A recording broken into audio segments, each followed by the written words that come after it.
বাঙালি cooking এ সবাইকে স্বাগত। সবাই ভালো আছো, আমিও ভালো আছি। আজকে আমি একটা রেসিপি বানাচ্ছি। এই শীতের টাইমে রেসিপিটা খুব সুন্দর লাগে খেতে, আর শীত চলে গেলে কিন্তু এই রেসিপিটা আর করা যাবে না। দেখুন আমি কি রেসিপি বানাচ্ছি না বানাচ্ছি সেটা চলুন দেখা যাক। এখানে আমি নিয়ে নিয়েছি ময়দা, নিয়ে নিয়েছি এখানে 250 গ্রাম আমি ময়দা নিয়েছি। এবার এখানে আমি একটু নুন দিয়ে দিচ্ছি, স্বাদ অনুযায়ী নুন দিয়ে দেবো। আর এখানে আমি 2 চামচের মতো তেল দিয়ে দিচ্ছি। এখানে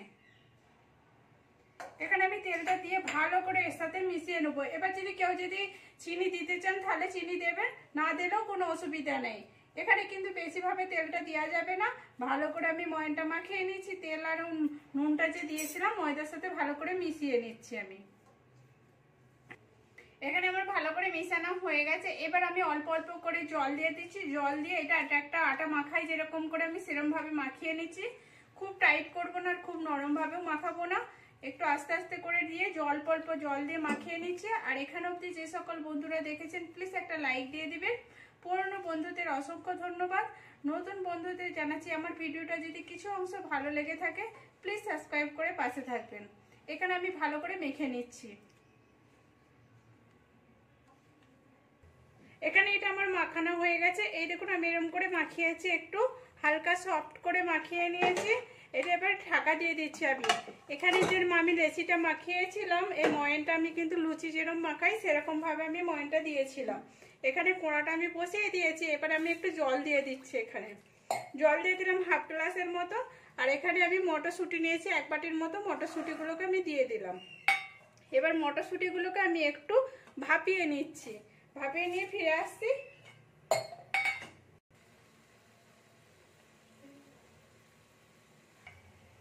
এখানে আমার মটরশুঁটিগুলো কিন্তু সিদ্ধ হয়ে গেছে। এবার মটরশুঁটিগুলোকে আমি ছেঁকে তুলে নিচ্ছি জল থেকে। এবার এইটাকে আমি একটু ঠান্ডা হতে দেবো। এরকম আমি সবগুলো তুলে নিচ্ছি, তুলে নিয়ে এবার ঠান্ডা হতে দেবো আমি। এখানে এই মটরশুঁটিটা 3টে কাঁচা লঙ্কা নিয়েছি। এই 3টে কাঁচা লঙ্কার এই মটরশুঁটিটাকে একটু পেস্ট করে নিচ্ছি আমি। এখানে আমি পেস্টটা করে নিয়েছি, বাটিতে ঢেলে নিয়েছি। এবার এখানে কোড়া বসিয়ে দিচ্ছি। কোড়ার মধ্যে আমি তেল দিয়ে দিচ্ছি, 1 চামচের মতো আমি তেল দিয়ে দিচ্ছি। এবার তেলটা একটু গরম হবে। আমি এখানে 1/2 চামচের মতো আমি এখানে কালো জিরে দিয়ে দিচ্ছি। এই দেখুন কালো জিরে দিয়ে দিচ্ছি 1/2 চামচের মতো।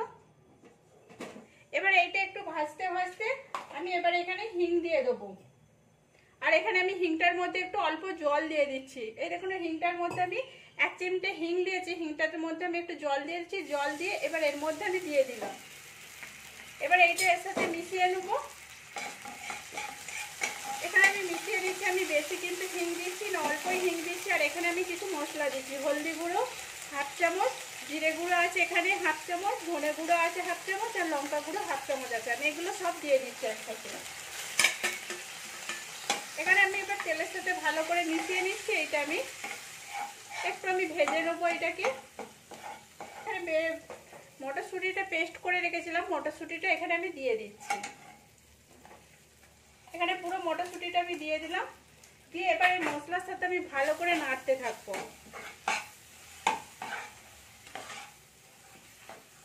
নেড়ে নিচ্ছি।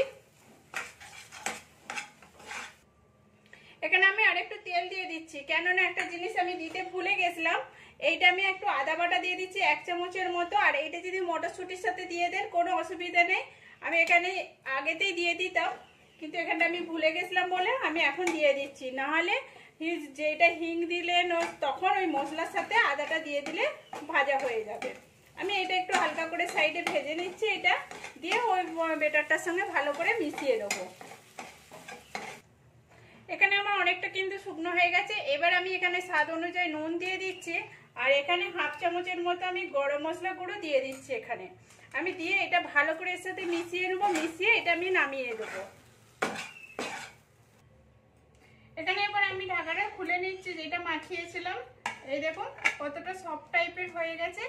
এবার এইটা থেকে আমি একটু হাতে করে মুথে নিচ্ছি। নিয়ে এবার লেচি কেটে নেবো। এটাতে আমার যতগুলো হবে আমি সেরকম একটু বড় সাইজ করে আমি লেচিগুলো কেটে নিচ্ছি। এই দেখুন এরকম বড় সাইজ করে আমি লেচিগুলো কেটে নেবো। এখানে আমি পুরো লেচিগুলো কেটে নিয়ে এগুলোকে গোল করে নিয়েছি। এবার আমি একটা লেচি নিয়ে নিচ্ছি এখান থেকে। দেখুন এখান থেকে আমি একটা লেচি নিয়ে নিচ্ছি। এবার লেচিটাকে একটু বাটির মতো করে নিচ্ছি। পুরটা আমি দিয়ে দিচ্ছি এর মধ্যে। এই দেখুন পুরটা দিয়ে দিয়েছি। এবার এইটাকে আমি ভালো করে বন্ধ করে দেবো। এই পুরটা দিয়ে দিচ্ছি, এবার এটাকে আমি বন্ধ করে দিচ্ছি। ভালো করে আমি কিন্তু বন্ধ করব যাতে মুখ থেকে না বেরিয়ে যায়। এই দেখুন এরকম করে বন্ধ করে এটাকে এবারে একটু ভিতরে ঢুকিয়ে দিচ্ছি। এবার আস্তে আস্তে হালকা হাতেতে আমি ফেলে নিচ্ছি। এই দেখুন একটু বড় করে নিচ্ছি যাতে বেলতে সুবিধা হওয়ার জন্য। এখানে আমি একটু ময়দা দিয়ে দিয়েছি, ময়দাটা ভালো করে মিশিয়ে নিচ্ছি এর সাথে। এবার হালকা হাতেতে সাইডগুলো থেকে একটু বেলে নেবো। প্রথমে মাঝখানটা বেলবো না, সাইডটা একটু বেলে নিচ্ছি। আর আমি এখানে খুব পাতলাও করবো না, এই দেখুন আস্তে আস্তে আমি বেলে নিচ্ছি যাতে বেরিয়ে না যায়। এই দেখুন এই দিকটাও একই ভাবেতে একটু বেলে নিচ্ছি। একটু বড় করে নেবো আমি। হয়ে গেছে, এটা আমার বানানো হয়ে গেছে। এই দেখুন এরকম করে আমি সবগুলোই বানিয়ে নেবো। একইভাবে আমি সবগুলো বানিয়ে নিচ্ছি। এখানে আমার সবগুলো বেলা হয়ে গেছে। এবার একটা আমি তাওয়া বসিয়ে নিয়েছি, এর মধ্যে এবার আমি দিয়ে দিচ্ছি। আমি একটা করে রুটি দিয়ে দিচ্ছি। এইটাকে এবার আমি এক পিঠটা হতে দেবো একটু। এবার আমার একদিকটা হয়ে গেছে, আমি একদিকটা উল্টে নিচ্ছি। এইটাকেও এবার সেদিকটাও আমি একটু ভেজে নেব।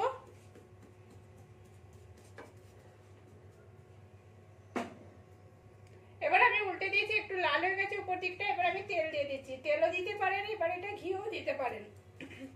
আমি এখানে এবার আমি এতে তেলটা ভালো করে দিয়ে দিচ্ছি।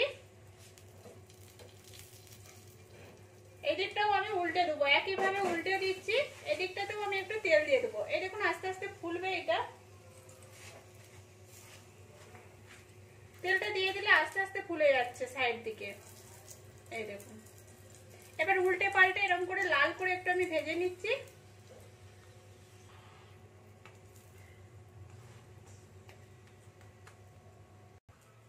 এখানে আমার ভাজা হয়ে গেছে, এবার আমি তুলে নিচ্ছি।